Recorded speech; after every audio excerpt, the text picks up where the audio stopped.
we'd catch one, we'd catch another, we'd catch one, we'd be fighting one, and I'm looking ahead of us. Hey man, hurry up, get that line. I got 2 more up here. 1 o'clock, 1 o'clock, 1 o'clock. Boom, we get him on. Then Pete Miller hooks a blue marlin, and we're like, I don't even know if the goddamn thing counts, man. I mean, we got no line left. I got 4 tailors off the bow. We're going 40 knots in reverse chasing this blue marlin. I don't even know if they count. So Kit, is on the phone trying to call Tony. Hey, the blue marlin count? I'm like, we got to find out. And how did it start out? Like, what was the origin story? Too much alcohol. Really? Okay. Says if God wanted us to have fiberglass boats, he would have given us fiberglass trees. It's for fishermen. It's not for taking the wife and the wife's friends. I think that it's a really, really pretty boat. And then there was a blur that went by and ended up in the cockpit, as far as if I can remember. Welcome to the State of Sportfishing podcast. I'm Nick Carullo. With me, I have Anthony Pino. Before I introduce our guest, we meet every Tuesday. We're joined by a captain, mate, or owner in the industry, discussing different techniques and skill sets in places around the world. Before I welcome our guest, I'd like to remind you that we don't make any money from this. We don't run ads. All we ask you is to share this podcast with a friend if this podcast brought you any value in any way.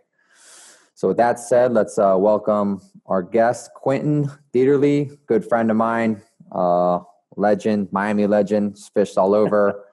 And let's get started. Quinten, why don't you introduce yourself?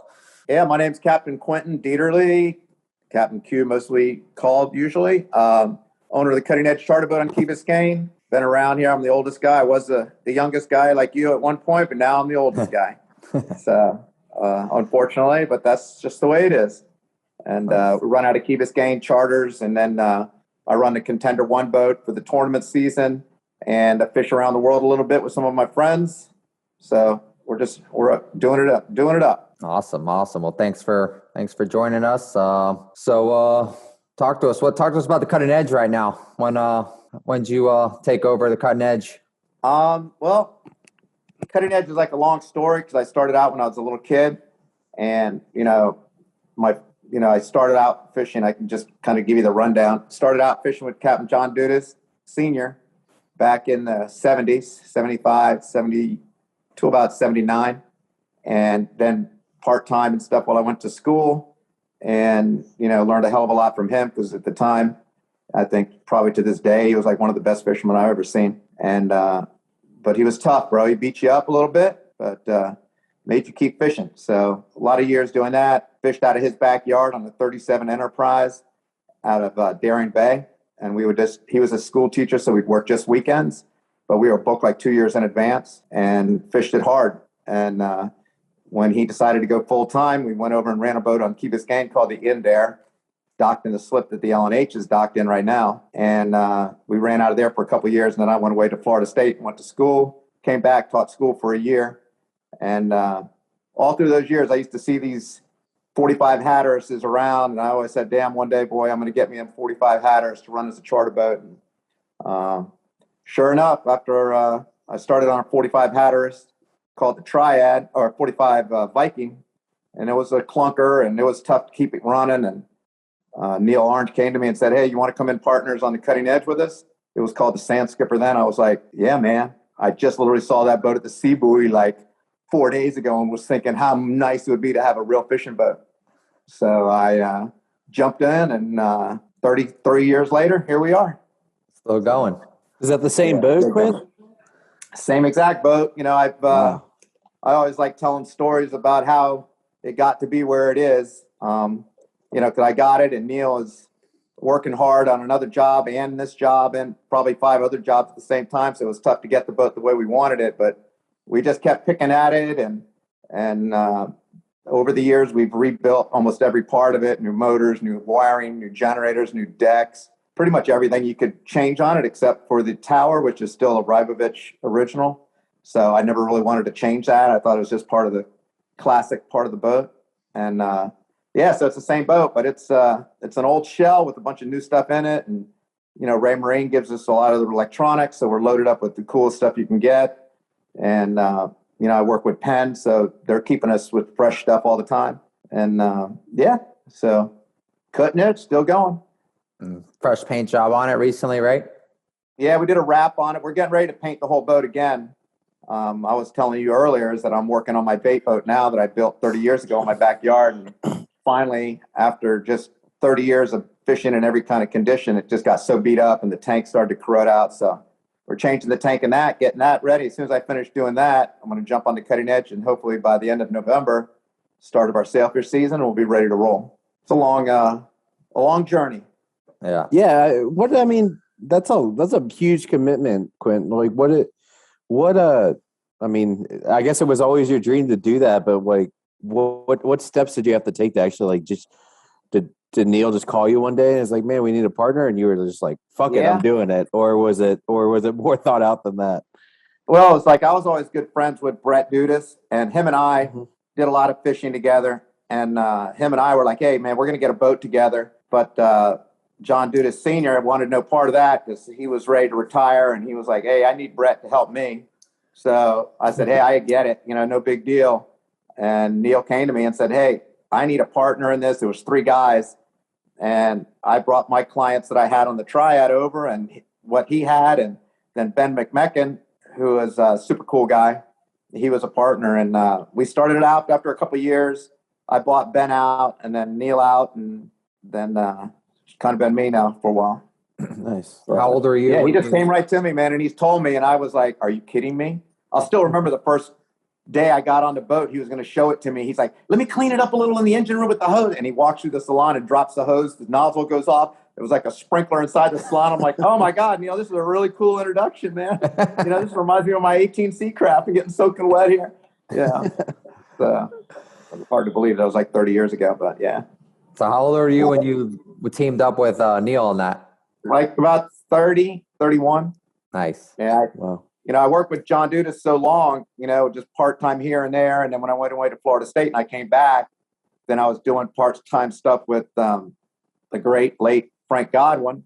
And he kind of taught me a lot of the bottom fishing and the trolling the reef and the muttons and trolling for muttons and a lot of that kind of stuff. So I got, John Dudas Sr., just that crazy aggressive, everything kind of fishing, and then thrown in with what Frank did on the bottom. At that point, I'm like, okay, man, I'm ready to go do this. So, and of course, you think you're great and you get humbled real quick. When you start off your career and you're docked next to John Dudas, you better come with your T's crossed and I's dotted. That's right. Who else was on that dock back then? Yeah, back when I started off, it was John Dudas. It was our boat called the Sand Skipper, which we changed to the Cutting Edge. And then next to us was Phil Slaga, who makes the SFE kites now. Oh, wow. And he was on a boat, a 45, but a little bit newer one, not much, called the Top Gun. And then it was L&H with John Dudas and Brett and Louie. And then we had Frank Godwin. And then we had Wes Puller, Mike's dad and Jimmy's dad. And then we had Eric Stewart on the Carrie Ann. We had the Docks Out. And we had Jim O'Neill on the Top Hat. So we had a full dock and everyone was busy. And, everybody pretty much got along. Every now and then you'd have a few little battles going on, but it was a lot of fun, a lot of competition. I'd still say to this day that was, part of the reason why, if you look back into the history of, some of the really good fishermen, that's where they planted their seed. So on Key Biscayne, the competition was so tough, bro. It was like, it was a tournament every day. Still is a tournament every day. How about like you talk about John Dudas Sr. and like you can like go, if you look through the industry in any sort of fishery, and you can kind of go down the actual like almost like a tree, like follow their disciples. Like what other guys, that were there that kind of followed and you followed with following John, and then the guys that came after you, what was that like? And it kind of like started. Okay, so it started basically. I was 15, and I was working with John Dudas Sr. and Jerry Pohl, who for years ran the Serapin, was my competition, and it was always put on me because here I was 16, Jerry 16. Jerry was 6'2" and about 200 pounds, and I was 5'8" and about 130. And John Dudas would be like, hey, you got a lot of competition coming up. You better make sure you get your stuff right. better get your stuff right. You better get that. You got a big, strong guy pushing you every single day, so, it was a lot of competition with him, but Jerry was like the initial guy that worked with me. And then it kind of just blossomed off with Brett and Louie. Louie would fill in or ride along with me because he was a little kid then. Mm-hmm. I forget how old he was. I guess he was probably like 10 years old, and he was good back then. And so was Brett. But it started like that. And then with me, like George Lariano, Andy Peace, Albert Hernandez, Dave Brown. But the tree, when you think about the guys, I'm trying to think now, but like Brett Dudas, John Dudas, they're all leaders in the industry. You got Jerry Pohl, leader in the industry. Who else? Just a bunch of guys, that came from that dock, at least from that dock. Brick Peoples, who runs some of the tournaments, he fished on the dock with Frank Godwin. I'm going blank, but there was a lot of guys that came from that tree. I always find that very interesting because it all seems like whatever inlet or fishing town you go to, it all seems to stem from like a guy or two, and then the rest of it kind of takes care of itself. I always find that so interesting. Yeah, I like looking back at it sometimes when Bouncer Smith. Actually, I'm forgetting some of the recent guys with me, like Capt Hinckley, who ran the Fishtails forever, and he's won a ton of stuff. He got the Grand Slam or whatever in the tournament here, the last final sale, the Jimmy Johnson maybe, Jimmy Johnson, I guess this year. Mike Lawson, and as a recent Ryan Tesoric, and he's moved on to do I'm not sure what, but other stuff. But yeah, it's kind of like where it is. Nice. Hey, I got a question for you guys down there. It seems like a lot of the really competitive guys that do the sail fishing, like you have a charter boat and then run a boat, a private boat that has like a team committed to it. Like, how does that work for you? And what advantages does it give you come the tournament season? I mean, I got to think that being able to run your boat all week, or in the slower season leading up to those tournaments, and then jumping on whatever boat you're running like you used to do on the Get Lit. I mean, that had to be an incredible advantage. Yeah, it was great because not only do you make a hell of a lot more money than just being stuck on a charter boat, but like Kit Toomey, there's not a better person than he is. Him and Pete and Froggy and Cap and all them, we had an amazing team. But for Kit as the owner, it's not a real money-making thing for those guys. They're in it to have fun. But he never once ever told me, don't go run a charter. He knew, because he's super smart, that the more I'm out there running, I'm running my charter about 6 days and jumping on the Get Lit to go fishing for the day. He knows we know what's going on. We're not playing around. We're not experimenting. We're going right to it. So he loved that. And, when I started out fishing, the Cocoa Plum tournament back in my day when I started in the 80s was like the biggest tournament around. And, I don't know. It's just, it gives you that advantage. You're on the water every day, and then you jump and fish a tournament. It's like, it's not even like especially fishing like on my dock. It's not even like, it's a tournament every day there too. So it's just like another day, Yeah. So yeah, it's a great advantage. And, all the people that I've worked for, which isn't a lot, I've only worked with 2 or 3 guys my whole time. They're happy to have me out there fishing. Yeah, I think that's super important. And the way you guys have it set up, I mean, I've seen a couple of you guys that do it like that. I think that's just amazing. You get to be in control of your own business and then jump on a boat that gives you the sort of platform and the team to be really competitive. And I think that's awesome, man. I think I don't know how many other places you could do that other than South Florida, but I think it's really a cool dynamic. Yeah, and another thing too is, some of the biggest bites we've had are in Miami, and I can remember leading up to those tournaments just salivating. I'm like, oh my God, bro. If this fucking fishing is just like it was this weekend, it's going to get dirty, and we've had some of the grand finales and the on the rip tangles with people, and to me, it's all fun. Some people didn't really think it was fun sometimes, but give us a story if you can about that, because we up here in Ocean City, we're pretty competitive, and I've been fortunate enough to fish a little bit in Costa Rica in those tournaments, but you're not really fishing on top of each other like you guys down there. And you don't take up half the universe like you guys do with the kites. So I know that it gets super tight and super competitive, just like any sort of cool, funny story or super wild story you got from a certain tournament that you can think of off the top of your head. I got about 10 of them. We got plenty of time, man. It gets dirty. I mean, I can think back on, I'm not sure if it was the kickoff or if it was the sailfish challenge, but it was one of the ones that Tony Abello started out the beginning of the season with. And it was, Hopefully it wasn't with me. First day.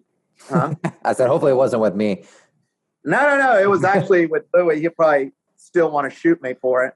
But I remember we were fishing, and the first day it was like sails everywhere, man. They were going all over. We had, I think, 22 the first day, but we were up in the heat of a bunch of boats zigging in and zigging around. And, not everyone was catching them. We were just kind of getting in on the tailors and just like killing it like that. I think we had 22, and I'll never forget, I was coming in, and at the end of the day, bro, a lot of the guys are doing up hoop and hollering, and I'm like, man, I got to think, I can't blow it. We got to fish another day, So I'm sitting down there, and I'll never forget, I was vacuuming to get lit, and I heard Froggy talking to, I think, Roy or one of them say, hey, man, it's a two fish tournament. We got 23. Second place has got 21. And I'm thinking to myself, God damn, bro, it is. We're only up by 2 fish. At the end of the day, we caught 23, and we're just barely clinging to the lead, And so the next day we went out, and everybody was like, hey, let's do what we do best, bro. Let's just go fight with the best of them. Let's go hand in hand with them. And I'm like, oh my God, I don't feel like it. I don't feel like that's what we need to do. I think we need to go down and find our own fish. I think that pack of fish is going to be a little bit sour. So, and it had been like that all week on the charter boat. It'd be like the fish were kind of going a mile south, and overnight they go back a half a mile. Then they go another mile, and then they go back a half. So they go inch and south. So I was like, let's run to the south. And it was like a north breeze, and we came flying out by the monument, and we were on the old Get Lit. Everybody went to the north. They're all up to the north. And I'm like, bro, you guys are going to shoot me if we blow this tournament, but we're going south. And so we started running, and it was like 10 minutes left on the before lines in. And I'm running and I'm looking, and I said, when we stop seeing tailors is where we'll stop and fish. They're like, what? I go, when we stop seeing them, that's when we're going to stop. So we just kept running, and we were running and zigging in and out and getting the depth, and we had it all figured out. And we stopped like on the, I don't know, right around the Blue Fire. And I go, okay, man, I haven't seen any here for about a mile. Everybody get all your stuff, put a big spread on the kites, fish them up tight, ready to go if I see a tailor. So sure enough, man, lines of water, I look up here, it's like 5 tailors coming right at us. I'm like, here's all those fish we just ran by, You ready? Let's go. And we caught them.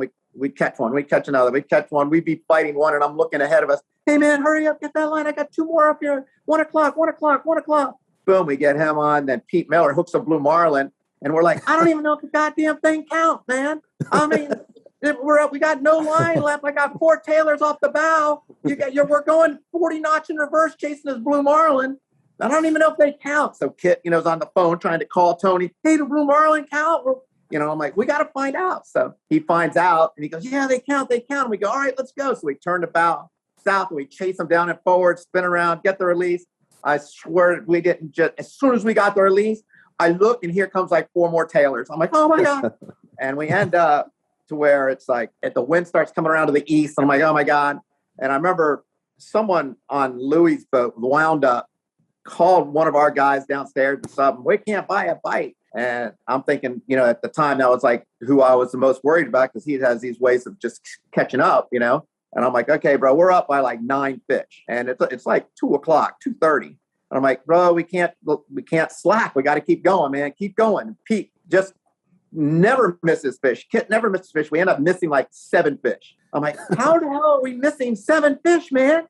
Next thing I know, Louis is like a quadruple away from us. And sure as shit, he freaking catches a triple inside of us. Now, after all this being like, we're up to like 50 sails in 2 days, and Louis fighting a triple inside of me. And as soon as he catches them all, I'm like, man, 1 more fish, and he's gonna win. We're gonna all this, and we're not gonna win, And I I kind of look offshore and I see a splash, and I look inshore to see if Louis hooked up, and he's starting to run. I go, shit, that was a split. There was a sail outside of us. Let's go. We just took off, bro. Our kites are skipping across the water. We ran like a half a mile out. Cap throws a bait. Louis zips inside of me, tries to cut off where I'm casting. Cap hooks the fish. Everybody's waiting to see if we get more. Louis not going to move now. Now we're in battle. It's like, hey, bro, this is too close. We're not moving. And the fish is under his boat. I literally back up to his transom. We dip the rod in the water, go around his boat.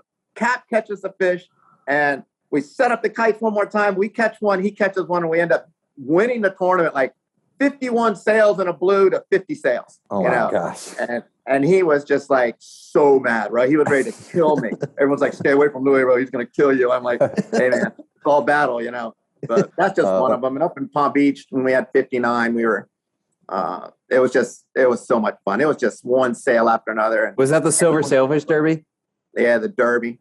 I fished that day. I used to work on the Billfisher, and we were just out there fun fishing, and then we caught like 17. And I'm like, man, this is I just started doing what little kite fishing I did that season, and and I don't know if you know Johnny, but if we catch 17 and you guys catch 50, like this is a great day for us downstairs. But when you guys rolled in, he was like, oh man, we really just didn't do very well. I'm like, we don't do this, Yeah, no, I get it.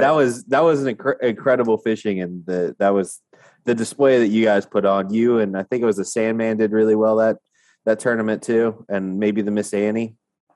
Incredible. I think it was the Wheeze and the Keys with Zig. Zigger did real well. Hey, Q, before you talk about the Silver Sailfish, explain for the people that don't know the tailors. Tell them what the tailors are and what happens about the condition that we need for tailors. Yeah. So usually, I've seen tailors anywhere from a northwest to almost an east and on. We all see them at different times, but to get that good tail, that good condition, you get that good hard. That day we had a hard almost northwest, but the current was smoking, and there was a swell left over, and those fish they'll just get up on the water. And sometimes, everyone's had debates. Are they really moving? Are they just rising up and down like they do on a wreck, like Kobe is doing a wreck or something like that? Because a lot of times I'll see like a tailor, one of the tournaments we won down south, I kept running back to the Sir Scott range. As soon as I get on the range, here they were, and we'd catch one, and we wouldn't see any for a while. And I'd kind of take a run back to the south, get on the range, and I'd come up on the Sir Scott again. And I'd look at the range, and I'd look, and here comes what looks like they're coming at you, but they're just swimming in the current, almost like stemming the current, like a cuda on a buoy or something like that. So we've always wondered if it's, I know there are definitely days when they're hauling ass south, but there are some days when it's just like, they're not, they're just stemming. They're just kind of holding ground. And that's basically what they are. They call it tailors, but a lot of the times where I'm fishing, from my viewpoint, I see more just the fish in the water, because like Kit used to see them all the time in the pit, because, when you're water level, you see a little bit of the tail sticking up sometimes or whatever. But I see them in the tower. I just see the fish coming at you. But you basically need that wind and swell against the current to really get them to do that. That right? makes it the best. A hard north wind. Oh my God. And especially up off the Juneau Ledge off Palm Beach, you get that current, like an outgoing tide ripping, pushing a current edge, and then a north wind and a swell. Oh my God. That's just the recipe to kill it, Yeah. And then there's a lot to it too. Not just, you can't just ride around and hunt for tailors. Sometimes you have 20 other boats doing the same thing, So, you can't run in their wake. So Dan Kipnis always said, fish fast. It's kind of like how we would do it. We just fish fast, zig in and out. Sometimes we'd go back, leave the boats ahead. Sometimes I'd stay back. I'd say, okay, this guy, I know we can catch him. We know how to catch him. I'm not sure if these guys do. So I would just let them go. And I'd see their reaction to the boat ahead of me. Yeah. Like they make a little turn or something. I'm like, all right, bro, they just saw some, get ready. And we'd swing that boat around sometimes. A lot of times we don't even swing the boat around. We just go nose to nose with them and pitch off the side and let them because sometimes when you hit it in reverse to spin around, they'll push them down.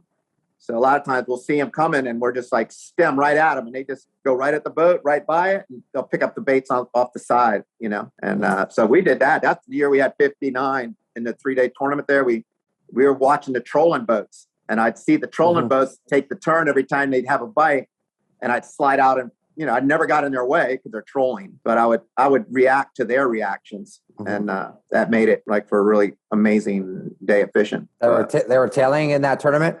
Oh my God! They started off in the morning. I remember we were 8 fish down, like at 8:30 in the morning. I'm like, oh my God, bro, we're down 8 fish, and everybody picked up and ran to the south, and everyone on our boats was, why would we move to the south? We're still getting bites. I go, I don't know, but don't tell anybody. And so everyone, literally the whole fleet picked up and ran like 2 miles back down where the little bite was in the morning. And I never made a move the whole day. I just pointed the boat to the north and just, you know, kind of just looked back and forth and picked up Taylor here, picked up a Taylor there, pick up 4 Taylors. You know, it was just the way it was all the way up past the Loran Towers, and beyond that even.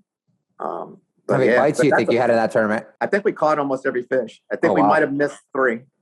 You know, and it was like, yeah, these guys, I'm telling you, the guy, I've never seen anglers like the guys, like Kit and Pete, when they're on, and it's a four line tournament. Yeah. So that's 59 sails in 3 days with 4 baits. And which typically that's not what we're used to. It's usually 6 lines or 7. Or 7 lines. And sometimes that hurts. I mean, you know, I grew up from a guy that was like, if they won't bite, we'll net them. We'll have so much shit out in the water.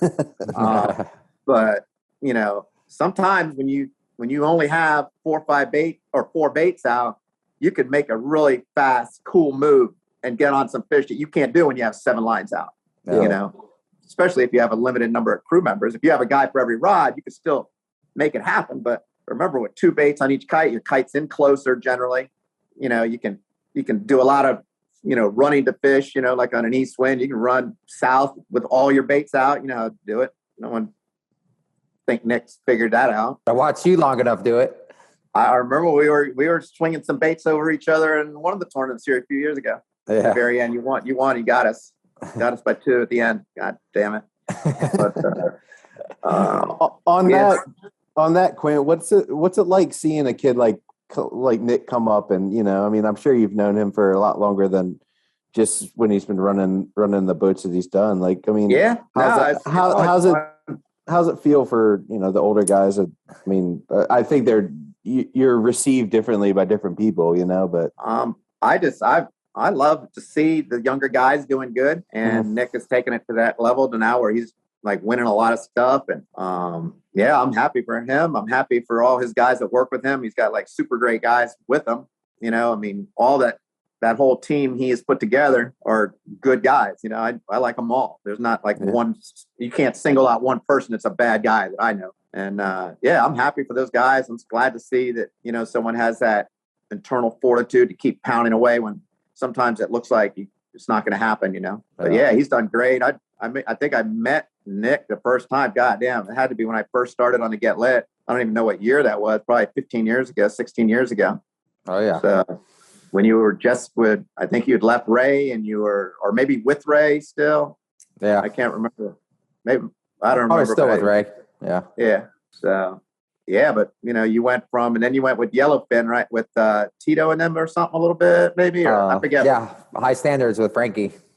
Oh, yeah, that's it. Yeah. Yeah. So someone was telling me that the other day. It's so many tournaments, you know, that you go through over the years, and you kind of remember the great days, and some of the days you don't remember, but you kind of always remember the people, you know. And who's that guy that was running that boat during that day? And, you know, because anybody can run out, get a sail, you know. Hey, pop up the kite, let's catch a sailfish, but who can, you know, we always took pride, and we only had, I think, 2 tournaments that we ever win in the first day that we didn't win the whole thing.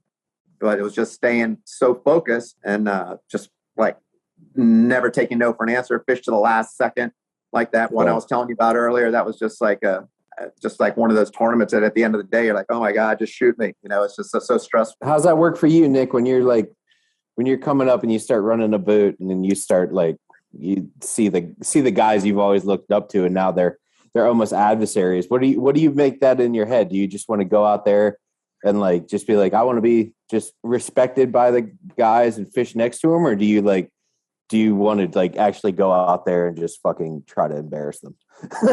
I mean, it's just, you know, I think it's like the passion that we just have for catching fish, and I think just winning, you know, it's not necessarily making anybody look bad or anything.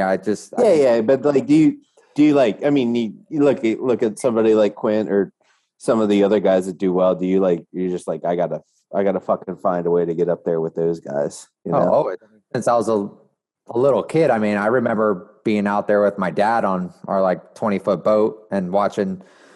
Before I even really was flying kites, watching Quinten and John Louis, Ray fly kites and just backing down all around me and my dad while we're just like throwing ballyhoo off the bow, like just thinking we know what we're doing, and I was like, as a little kid, I was like, oh, I want to be those guys when I get a bit older, Yeah. So it's been a cool journey. I mean, Quinn, I've always looked up to him since I was a little kid. So it's been it's cool. I mean, you've grown over the years, and like I said, when we spoke about last week, talking to your certain group of guys in tournaments, Quentin's one of those guys. We talk, and I think we don't bullshit each other. Yeah. Yeah. It always comes back to you, and then you lose respect for the people. In the beginning when I started fishing, I remember having a conversation with Ray over at a birthday party, literally when we first started. And, I worked with a guy when I worked with John Dudas. You got on your boat and you didn't say a damn word to anybody. And he didn't want to hear you talk to anyone. He didn't want you to be friends with any mates. He wanted you to come to that boat, do what you do, and get the hell out of there. And, so I remember talking with Ray going in. He's like, well, I think there's a pros and the cons to the networking, and Ray's the king of the network. So I'm like, I don't know, man. I'd rather just go out and beat it down like I do. And I'll take what I get on my own. And I'm not going to ask anybody, because I don't want to have to owe somebody. And but I mean, I still remember too, down in Key West, we were fishing the World Sailfish. We were up with 45 minutes left in the tournament. And we were up by one fish. And I know Weeze had just caught some. And then we caught one. And Matty Tambork's calling my phone, man. And he's a friend of mine. And I'm like, man, no one knows where I am. Do I open up the floodgates? I mean, I got it. And I'm like doing the math in my head. How long would it take from them to run at Sand Key all the way up to where I am? Lou, do you think they can get it? And maybe see Taylor's on the way. But I was like, man, I'm going to do the good karma thing. And I answered the phone. And I swear it was like, I'm like, Matty, girl, between me and you, this is where I am. They're tailing. We're seeing a few, not a lot, but they are tailing. And I hang up the phone and I look to the east down there. And I'm like, I don't believe what I'm seeing. There's two sails swimming at me like 250 yards away, like a sailboat. Literally their sail blowing in the wind. They're just like coming at us like about 1 mile an hour. And I'm like, Froggy, Claudio, there's two sails coming down sea right at us, like now 150 yards to the east of us. And we throw the bait. One more pops up. We catch 3, win the whole tournament. And I was like, God damn it. I win the tournament and I feel good that I didn't screw over my buddy and not take his call when he was dying to get a bite. But that's kind of like the networking. It could kill you or it can make you. But, there's a lot of networking involved now because it's not only are you talking to fishermen, but you're talking to friends that you have out fishing for the day. You're like, hey, man, are you fishing today? Or are you on the charter boat? Or, hey, this commercial guy's fishing off of the counties and I see birds all around them, man. Do I drift by him? Is that ethical? Or, because of the chumming. And so it's exciting, it's just part of it though. Yeah. That's definitely an interesting dynamic as like the network is so important and what information you choose to share and not to share is like, so, and when, like here, we either have to talk on the radio or text. And like, if I get on the wrong channel and say something to my friend, I just blew my whole day, like there's 20 boats here in a half hour, and you're like, so but you don't want to be that guy who misses out on it. It's one of those things, you got to be kind of, I'm pretty sure I could ask Nick, and a lot of times there's like a little bit of a respect between the guys that, I think anybody could win these tournaments, but I think there's a, if you went to Vegas, they'd probably pick like a handful of guys that have a good shot that they feel would be better. And I think those guys, I mean, some of them talk a little bit, but sometimes I don't really talk to the guys that I feel that are like, I don't know, I kind of keep my conversations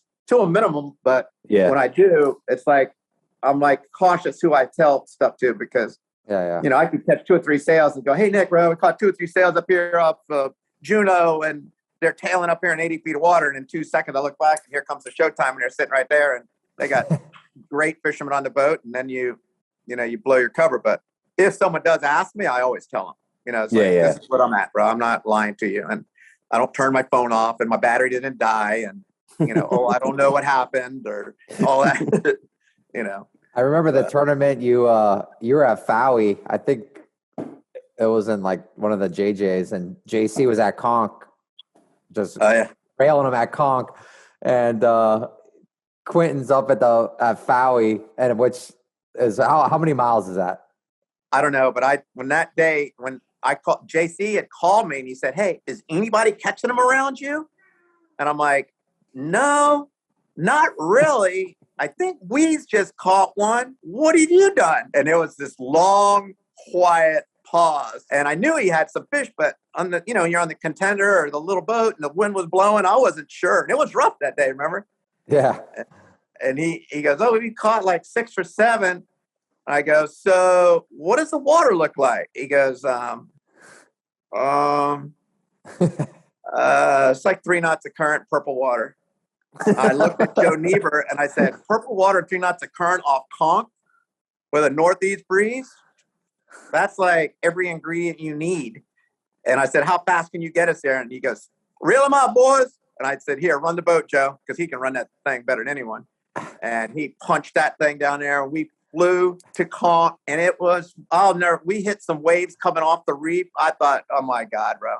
And we put them up and we catch 7 sails and I don't know how long, like 10 minutes. 10 minutes. Yeah, it was like 10 That's minutes. awesome. And JC just calls me and as quiet as he is, he goes, did you just catch 7 sails? I go, yeah. He goes, is that you right north of me? I go, yeah. He goes, oh man. Oh man. Just like that. I was just like, I'm sorry, man. I thought you knew where I was. He goes, oh, I knew. But JC's so quiet. He didn't know what to say. I'm like, oh, I felt bad. But, that was probably one that he wished he didn't get. How many miles is that? Like 60, 50 miles or something? Oh, it was a solid hour and 10 minutes of running. Jesus. Yeah, running at 60 miles per hour. What kind of boat was that? We got inside. We were on a 39 and we got up on the inside in Hawks Channel and we just hugged the shoreline and just blazed until we were, basically straight out. And then we hit the reef and it was like 3 knots in a northeast, 3 knots of current, purple water. It looked like you were in, God damn, bro. You look like you were in like, I don't know, the best looking, like Long Island or something. It was like the best water. And they were just pouring through it, So, I don't think JC ever caught another one that day. it was short. It only lasted that, but right after that, it almost died off. I think we caught like 1 or 2 the rest of the time. That's crazy. So, Wow, 60-mile move. That's awesome. Yeah. We've done that. I see Nick making those moves in Palm Yeah, Beach last year, I think, didn't you? Maybe or 2 years ago. We all ran to Miami. Yep, long runs. Sometimes you got to do it, man, because you always think, and he knows it as well as I do, and as good as anyone, is that, man, you don't want to be sitting there holding an empty bag, bro, when they're catching them, and it's, you got the speed to get there. Yeah, so it's like, what am I going to do? But then it always seems like, and Nick probably has had it happen to him too, you ponder making a move, then you make a move, and you run for like a minute, and you hear someone catch one. You're like, who was that? Yeah. You're like, the boat that was sitting right next to you when you left. You're like, oh my God, bro. I had one earlier this year where I was about to make a move. A friend of mine he was like, man, it looks pretty good here. We just caught two or three whites and missed a blue. And I'm like, we've had a decent day. And I literally go to pick up, and the last teaser in the water, a white marlin comes paddling on it. Oh, we nice. catch him, and I'm like, oh man, I think I'm just going to stay here. Like I don't want to be that guy. And then Ronnie Fields came running. That the next fish I caught, Ronnie Fields came running by me, and I was like, oh man, we've been circling this thing for a while now, and I want to catch him, but I'm watching him run by me, and I'm like, if I back up, he's gonna stop. And sure as shit, I started backing up, and he stopped, and he started catching them immediately. But I hate when you do that. You make that run, and you're like, oh man, like just the 2 boats that were right next to you, just catch a couple. And it's like painful. It's so painful. And sometimes then you start questioning yourself. You're like, oh man, what are you doing? What kind of leaders you got? What do you what do you got out there, man? What do you got out there? What is the bait good? Is something going on in that well? And you're like, what? We're supposed to be catching them here, you know? We've had a few days last year, right, Q, where just sitting in the prettiest water and not catching anything. Yeah, I always say it's too pretty. My whole reputation, with the guys that work on the boat, they would call me Dirty Q because I always like to sneak up into that dirtier water because I just feel like that's kind of like, to me, that's kind of like where they rest. You know, they get out of that current a little bit. Like Louis, even though we probably came from the same tree, he's the exact opposite. He'll sit out in that blue water as long as he possibly can. And me, I'm like, I'm going in dirty, bro. I'm getting up in that green water. I know they're in there. They're going to pop up. It's going to be an easy bite. We're not going to miss anything. We get a bite in that blue water. They're going to be screaming through. We're going to pick them off. You know, so let's go and get the easy guys. So easy guys. What do you think? I've always wondered that, like, because like it seems like the sales, like the fishing down in from at least is from like the Juneau Pier all the way down to Miami. It seems to be so condition oriented. Like if you get the right wind and the right tide and everything, then you're golden. But what the fuck did they do when they're not, when the conditions aren't right? You know, that's the question that I've been. And I'm sure Nick wakes up in the middle of the night going, "How did we fish for 4 days or fish out of Miami on my charter, but for 4 days not see a sail? The wind goes in the northeast and blows 20, and everybody catches sails. Like where were they? You know." Yeah. I have my theory. I feel like they go out like that. You know, when you go off, you know, you have those different contour drops. I think they go on that 800-900 foot contour drop and just sit down there. You know, they find that thermocline when it's nice because I found, I don't know, Nick fished a little bit in DR, but fishing down there 4 years or so, I figured that it always seems like the billfish, at least down there for us, we'd find them when we weren't on a fad. We'd mark them like just, you know, almost in the thermocline or right under the thermocline. And it always seemed like the best thermocline was like 250. You know, if you can find that thermocline that's like 250 and, you know, with all the new technology they have now, you probably could just ride around out here, find a thermocline, and they'd probably be sitting there. But it's something about that dark. I think it's something to do with the darkness of the water where they feel safe. You know, it's like if I get down 250, I'm not a diver, but I would have to say 250, it probably darkens up a little bit. They feel safe just stemming the current. And so. Gotcha. Yeah, what's your theory, Nick? I don't know. But me and Q always bounce our theories off each other. I mean, I don't know, man. Some days they just, I don't know. It's like you want to sometimes say they're sitting on the bottom, but some days you're out there and it's just like you're not marking anything, and it's just like a ghost town out there. I don't know. Somebody down there told me, he was like, he kind of said this off the cuff, not very seriously. He goes, I'm convinced they just go bury themselves or go lay in the sand until it gets right again. I heard a story. Now I'm never going to, I feel I shouldn't even say it. It makes sense in a way, and it doesn't make sense. But how many days you've been at Conch and it's just like nothing going on for 2 or 3 days. You get the right condition and it just goes off. Or you sit there for 5 hours and no one catches a fish, and then all of a sudden it's game on. And a guy told me there was a couple divers there diving off the conch buoy itself. And they moseyed out to like 1:30, and there was 100 sails on the bottom with their the little tentacles under their gills, just literally like touching the sand, just stemming the current, just like sitting there, lined up like sticks. I'm like, bro, do I even repeat this story? Is it possible? I don't know, but you got to think they're not always racing around chasing ballyhoo or bonitas or whatever they're eating. You know, there's got to be a point where they stop, you know? It's so interesting because like Isla Mujeres and South Florida, they're not they're pretty, they're not giant areas of fish, you know? So they don't just like it's just so crazy how one day the conditions can almost like either change and they'll be there, you know? It really blows my mind. Like they can't go too far, you know? Yeah. You know, up here, I can't tell you this. I'll tell you this story though. This is a true story. So for 4 days we fished off Miami, right? No fish, but there's been no wind, right? So it was like probably November, right? And my buddy Froggy comes out and he's like, yeah, man, I got to catch these guys a couple sails. And I go, bro, there have been no sails around. And that's in the morning. right? So by like 11 o'clock, he comes out. He's on his way out. He calls me because, "What do you got?" I go, "Bro, you won't believe this. We got a couple sales."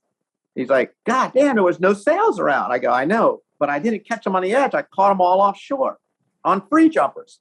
I'm like, he's like, "What?" I go, "Yeah, man, I've seen like 10 free jumpers out here and they're all going west." I'm like, so as he's running out, I go, hey, I'm calling him on 80. I said, "Get your ass over here. I just saw like 2 free jumpers right here next to me." So we're fighting one, and he runs a little bit to the west of me, and he sets up a bait, and he gets one. And when I look in the water, there's 20 sails swimming by going due west, literally due west, like 10 feet down. And we ended up catching like 5 sails that day, all offshore and like 500 feet. Crazy. What does it mean? You got to think they're, they kind of move with the sea. Maybe they sense something. Maybe they feel the barometer dropping or rising, and they just, they come up. I don't know. There's something to it, but I don't know. Something to it. We haven't figured it out yet.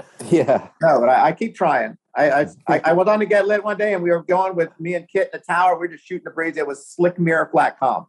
And I go, "Oh, look, bro, there's a sail right there." Swimming down this little weed line, right? And the wake of the boat. And I go, let me go back. And I tell Cap, "Hey, get a bait. There's a sail going right down this line." So we're going to swing back and get him. Well, the boat wave hits them, right? And as I make the turn, now my wake is going north. The sail goes into my wake, tails in my wake, and then starts tailing north down the line in my wake with the waves from my boat. Wow. I'm like, Kit goes, "You know what? I think they just go wherever the hell the ocean pushes them." I'm like, Yeah. I don't know. Your theory's Maybe. as good as mine, but that sail definitely banged a Yui and started going north on our way. So, That's but I cool. feel like there is well, right now we should be getting them. Back in the day, you're too young, but like 15 years ago, it would be a steady September sails, bro. We would catch them all in 1,000 feet of water. They'd all be heading north. You'd get out, there'd be 6 or 7 hawks on the water and big schools of sardines pushing to the north. And you get up there and throw baits, you catch them all day long. It was amazing. Wow. Not all day long. It'd be always like in the morning, first thing in the morning. Something would happen. The sardines would get pushed up to the top, and the sails, we always thought, the sails were going back to the north. Now they've been down in the Yucatan or wherever they came from, and now they're heading to the south. Back up to the north. Yeah. And we would see him. I mean, Ray, I remember several times seeing him out there. I don't know, man. I almost kind of feel like I saw you out there on those hawks one day. Yeah, I've seen them out there before a couple times. Big body of them. Yeah. Do they bite when they're like that? I guess if they're on crazy. sardines, they're biting real good. Yeah. Yeah, but yeah, we would throw herring. Usually that time of the year, we'd have pilchards or something, and that's what we would throw, whatever we had, and they were eating. You'd catch 2 or 3, but it wasn't a long-lived thing. It happened in the morning, and then maybe a little bit in the evening you see them. But something about the light, I guess, drawing them up and everything. Yeah. So, Yeah, it always seemed like an early morning thing the couple times I've seen them like that. yeah, it was consistent for a while. There was an article about it, actually, September sales, and I don't know if I was in that article or not, but I remember someone asking me doing an article about it. But I haven't seen that in goddamn a while now. So I don't know, but this year there's been a lot of sales around. That's a good thing. All of a sudden, out of nowhere, they started showing up. So. Yeah, I mean, it seems like there's been a body of fish off Stewart that never even left. Right. Those guys were catching fish all summer. So yeah, and I'm pretty sure your bro JC just caught like 3 or 4 the other day down here. Brett Dudas caught 4. I've heard of one boat had 7.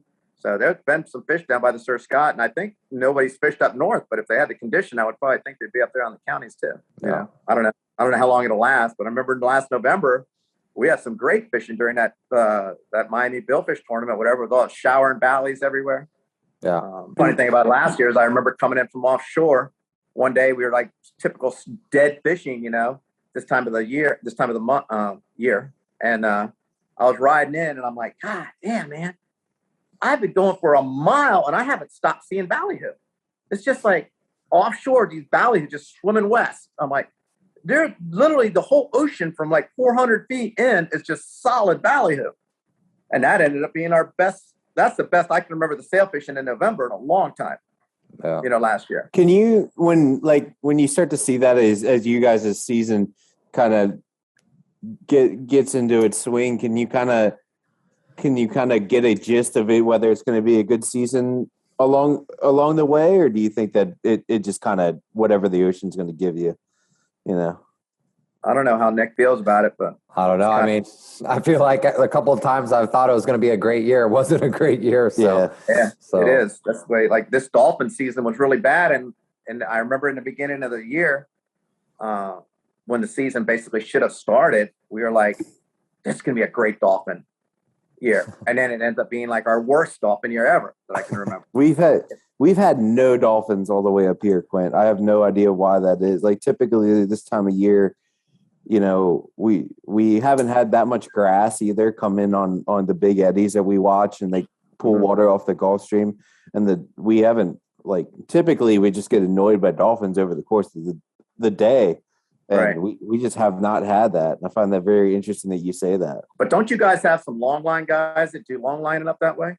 I mean, we have we have guys that do long lining, but I mean, we haven't really fished amongst them much this year, amongst the longliners. I don't know where they've been, but they haven't caught many dolphins either. So I'm not exactly sure, you know, what. Maybe, I mean, they catch some, but I don't know. I just find that really interesting that that you say that, and I just kind of noticed it. I was like, man, we didn't really have great white marlin fishing up here either, but. You know, sometimes we have some people have a theory that the mahis and the dolphins and the marlin kind of associate with each other up here, and I mean, that would be proof because it was very slow. I mean, I wouldn't say it was slow, but it was kind of tough fishing for the fleet this summer up here. So I find it very interesting that you say that there's not many dolphins, because I feel like I don't think the white marlins live in the Gulf Stream, like the white marlins that we get, but I feel like the mahis that we get and the blues come off the Gulf Stream, and it's the same current, you know, that you guys fish. So it's really interesting, man. I haven't fished up there. I would love to fish up there sometime, just to kind of try to put two and two together, you know, to figure it out. Yeah, it's an interesting place. It's a lot of crazy early mornings. So, but there's a lot of guys from your neck of the woods that come up here and do very, very well. Raul and the guys on the lights out, Steven on the lights out, he does very well here. As a mate. So it's pretty cool. Yeah, those guys are fish heads, bro. They just like they're gonna catch stuff wherever they go. You know, they live, eat, and sleep marlin, sails, and all that. Which we all do, but. I heard some kind of a fact. I don't know if you've ever heard of this. This sounded so ridiculous to me, I couldn't fathom it, but then it kind of started to make a little bit of sense. One of the researchers down there doing all the research on our fish when we come into the dock told me that 70% of the ocean, 70% of the mahis in the ocean die of starvation before they reach maturity. I would believe that. I just think they die of being stupid because they eat everything. But yeah, I could see that. That. You know, if you get in an area where there's no bait, or, you know, if you're a little mahi, you know, it's a big ocean. What do you do? You know, and they eat so much and they grow so fast that they could starve. That kind of I don't know how accurate that statistic is, but it kind of makes sense, you know? Yeah, I'm like, how would you even get that statistic? But they seem to know. You've been counting them. Yeah. I know one thing, maybe you would be able to coincide the dolphin marlin thing. Is that in the Dominican Republic, when we were fishing down there, it seemed like some of our best days of marlin fishing were days when we would be getting chewed up by the kudas on our teaser baits and stuff. So like if the kudas were around, it seemed like we had more marlin bites. And I know that Capt told me when he was fishing down in little Sansal that when those little kudas were around, it seemed like there was a lot more, billfish action. Interesting. Do you think they're eating the kudas, or you think that that's what I was thinking, but I put them on a squid chain one day and I never get a bite. Yeah, I don't. Yeah. That's funny. Actually, one of our sickest dredge cam videos was in our Squid Nation dredge, and we had a blue marlin and a barracuda at the same time in the cam in the squid dredge. Wow, that's awesome. So yeah, it's like you said, it's always when you're getting a lot of those kuda bites, man, you're getting a lot of blue marlin bites too. It's weird. Is that, you think, because the current goes a certain direction, or that makes the kudas do that, or I don't know. I've never been to the Dominican. I never thought I wanted to go, but lately I can keep on seeing how consistent the fishing is there, and I just want I want to find a way to get down there. Yeah. It's just choppy. We fished. I think we were at like 17 days in a row we fished, and I tell you, I didn't think I was old until then. I was like, God damn, bro, but it's like easy fishing on the way home, because that wind drops off every day. But that morning going out, bro, it's a steady 20 every day coming across that reef, and they were just like straight up and down. Wow. It's like you get that 40-minute run, and everyone's down there throwing up, not the crew, but the guests, and then you got to talk them back to health, and then once you turn and went a little follow and see, they'd be all right for a while. But it was worth all the action you got, because Did you always fish the fads, or did you guys fish off the fads a little bit? We fished a lot up off. There's an area called the Three Rocks, and we went all the way over. I can't Capucho, or I can't even think of the name of it. What is it? Pachincho. Yeah, Petita. Yeah. So we ran over there a couple of times. I had the biggest marlin I've ever seen over there in my entire life. Come up a dredge, ate a whole dredge. Just kind of got up in it, and I looked to my right. Like, why is the dredge even with the outrigger? And his tail, I swear. And David Hyde had him on. He bailed off, and he came up and ate a little bait behind the boat, and we ended up not getting him. But he was goddamn. Bro, I don't even want to put a number behind it, but I'll never forget that fish. But in a school of skippies, halfway there, Nick. You know how you go halfway from like Three Rocks? There's that one. It's like a big contour that everyone runs right by it. And we stopped one day and we fished it. And we had great luck. We caught like 3 blues there. Nice. But bigger up on fish, our right? Squid Nation squids. Yeah. Squid Chain City over there. Nick, was that your first year taking a boat to the DR when you took the Temptress there? Yeah, I mean, I did a couple little trips, not as a captain. Nothing for an extent amount of time. But yeah, that was, I'd say, my first trip, especially as a captain and fishing. I mean, you putting some good days in there. Yeah, you did amazing. I mean, there was days where you catch like 10 a week straight where you were like catching like 10 a day. It was ridiculous. Yeah, we had a couple good days for sure. I mean, it was, and that was before we got the sonar too. So that was pretty cool. Before, you guys wanted to tell me about that because everyone's talking about it. I've never fished with it. Do you think that turns it around on sail fishing too, or you think that's just blue marlin fishing? Or I mean, for what you guys do, sail fishing, Quint. I mean, I haven't done it enough. I'm sure it would help, but I don't think it's going to be as big of a factor as maybe it is up here or, in Costa Rica where you're fishing deep water. I fish anywhere between 45 and the abyss. 45 fathoms in the abyss. And, you get in shallow inside of, 300 foot, you the scope of what you can see, because the beam gets the bottom a lot. It kind of makes it very hard to work. But if you're out 100 fathoms or deeper, and you're in the right spot, you can fucking waylay them. Whites, tunas, whatever. I'm not to the point where I know some guys here, they got, I don't know if they're dialed in on their sonar or their bottom machine, but they're like, some guys are just like, throw the pitch bait even before the freaking the blue gets there. But I just come up to a mark and I'm like, huh, that's interesting. And I was like, I'm pretty sure that's a marlin. And then there's like a 300-pound blue behind it. And sometimes then there's a 40-pound white. I can't really tell the difference, but it's a fucking tool, man. I can't be disingenuous and say it doesn't help, because it absolutely fucking does. Yeah. Mm-hmm. So, I mean, what's your experience, Nick? Yeah, no, we got to have it. I mean, if you want to compete, I don't think, at least not yet, I don't know how beneficial it is right now for the sail fishing and the shallower water. I know Raul in the Bar South was playing with it. I know he said he was marking some bait and I think even marking some fish with it, but I don't know. With the sail fishing, I don't know. I think it's hard. We're moving around a lot. I feel like you guys you're so in tune to what's, so much of it's so visual there that, that it would be difficult to I feel like, especially with the sort of weather you guys fish and where the fish are when the weather is like that, it'd be difficult to really utilize. But maybe on calm days where the conditions aren't great, or actually just good for like actually going boating and not great for sail fishing, you might be able to use it to your advantage somehow, or going out there in the deep, like you guys were talking about, you might be able to figure it out there, Yeah. Have you figured out, Anthony, like the average, like I felt like when we were in the Dominican Republic that when I would mark them, it was almost always, didn't matter how deep the water was where I was fishing, it determined where the thermocline was. And a lot of times I'm like, okay, so this makes sense. If they're in a thermocline and the thermocline's up to 40, 50 feet as I would work toward the south, that means they're going to be a lot closer to see the bait, But then I started changing my theory where I don't feel like that. I feel like there's a depth that they like. Is there a depth that you mark them more at?